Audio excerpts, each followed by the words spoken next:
des objets et des rituels particuliers. Aujourd'hui, les joueurs de hockey et les comédiens sont réputés comme étant des personnes très superstitieuses. Nous avons voulu savoir pourquoi.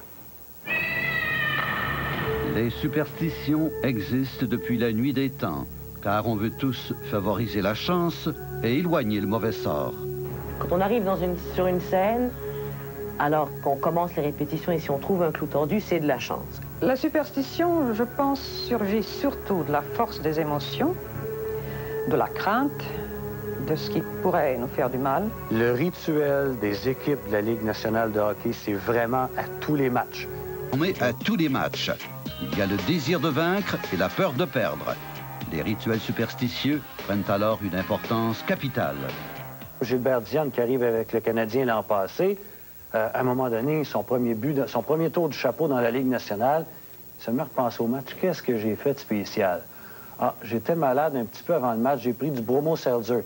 Mais pendant les 3 mois qui ont suivi, à tous les matchs, avant tous les matchs, il prenait du Bromo Seltzer.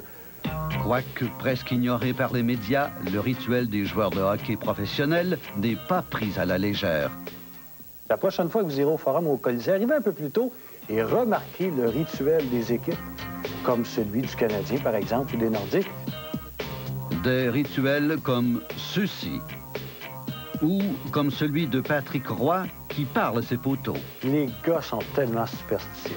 Ou comme celui de Gretzky qui place la moitié de son gilet dans sa culotte de hockey, eh bien ce ne sont là que quelques-unes des attitudes adoptées par les joueurs pour favoriser la victoire.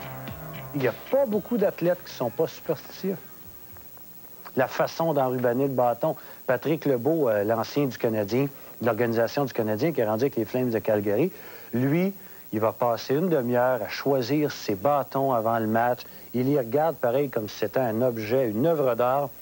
Là, il va en choisir un. Il va dire au préposé à l'équipement, tout à l'heure, c'est celui-là que tu viens me remettre pour le début du match. Ah, des superstitions, si on faisait le tour de la planète, là, ou de la province, on en aurait pour notre argent.